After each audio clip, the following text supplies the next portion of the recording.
Nifty માટે અત્યારે contribute HDFC bank વિરાટ ત્યાં આપણે જોઈ રહ્યા છીએ મજબૂતી અત્યારે એટલે ડેઝ લોથી એક રિકવરીને ડેઝ હાઈના લેવલ પર છે.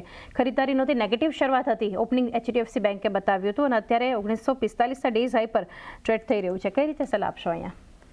મને એચડીએફસી નું કાઉન્ટર ઘણું અટ્રેક્ટિવ લાગ્યું છે કારણ કે પ્રાઇવેટ બેંકમાંથી one of the largest bank છે અને સેમ સાઇડ પર જે મોમેન્ટમ અત્યારે આપણને બધું જોવા મળી રહ્યું છે, બહુ પોઝિટિવ સાઇડનું મોમેન્ટમ આપણે એચડીએફસી બેંકમાં બધું જોવા મળ્યું છે.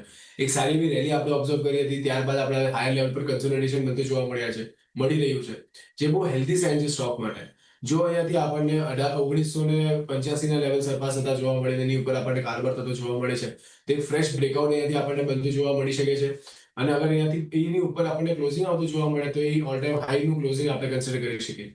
તો અહીંયાથી થોડું વેઇટ કરવાનું રહેશે, પરંતુ જો 1985 ની ઉપર સસ્ટેન થાય છે અને એની ઉપર આપણને મોમેન્ટમ બધી જોવા મળે છે તો ડેફિનેટલી એક સારી બિલ્ડ હોઈ શકે છે એચડીએફસી બેંક લોંગ કરવા માટે. નીચેમાં 1950 ની આસપાસના લેવલ છે જે સારા સપોર્ટની જેમ કામ કરતા જોવા મળી શકે છે અને એક નવા શિખર તરફ 2200 ની આસપાસના લેવલ્સ છે ત્યાં સુધી આપણને મોમેન્ટમ આવતી જોવા મળી શકે છે. એચડીએફસી બેંકનું કાઉન્ટર ઘણું અટ્રેક્ટિવ છે. કરંટ લેવલ પર તમે ધ્યાનમાં રાખીને ચાલી શકો છો. રિસ્ક રિવોર્ડ બી ફેવરેબલ છે. જો 1985 ની ઉપર સસ્ટેન થાય છે તો 1950 ના ક્લોઝિંગ સ્ટોપ લોસ તમે કામ કરી શકો છો 2200 ના ટાર્ગેટ માટે. 2200